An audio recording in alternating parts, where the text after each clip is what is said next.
Hello all. So I recently posted a blog on the Digital Clarity website, which has had quite a bit of interest. So I wanted to talk through a couple of elements from that. We'll start off with point one, and then I'll break out a couple of short videos for each one. So 3 smart strategies that are secretly destroying B2B tech companies. Now, the first one of these seems like a bit of a counterproductive one, which is over optimizing the wrong metrics. And one of the biggest issues with this is that people are often looking at things like statistics of visitors to the website, they're looking at small KPIs, engagements, etc. But actually, that's all totally irrelevant if you're not getting the numbers through. If you're not getting the sales coming through, then it becomes quite an irrelevant metric to use. And one of the studies which I actually found had said that 73% of B2B tech companies are failing to grow even though they're hitting their KPI metrics. And that's really an interesting point, because you would think if you've set out these initial numbers at the start of a project and you're working towards them and you're achieving them, then realistically you've set them in place so that you're actually going to meet your end goal, which is your sales or your revenue targets.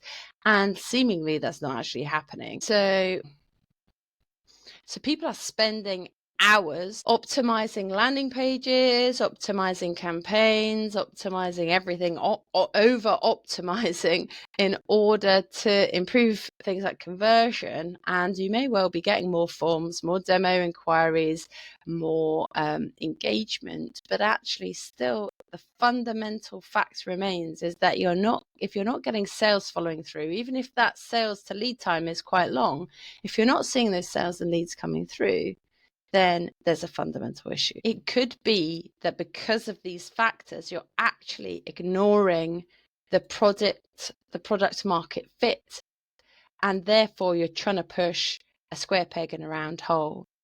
So one of the things that we try and do with businesses when we're working with them is really go back to the start and understand what is it that you're selling and to who, and what is the value of that product or service. One of the other painful things is that if sales teams are incentivized to hit numbers, whether that be leads in a pot or actual closing the sales, the more activity they do, the more it looks like they're going towards their particular goals, the more rewards they're likely to get. But if those rewards are not closing into deals, then that's an overinflated metric that, again, is not hitting the bottom line. And we often see this with marketing teams as well. They may be targeted on MQLs. Those leads come in, those leads are actually not qualified. They're not even leads, in fact. They're just people filling in forms. It could be spam. It could be students filling in a form for some information seekers. It could be a number of different people filling in that form for a particular reason, and the reason is not that they want to buy your software.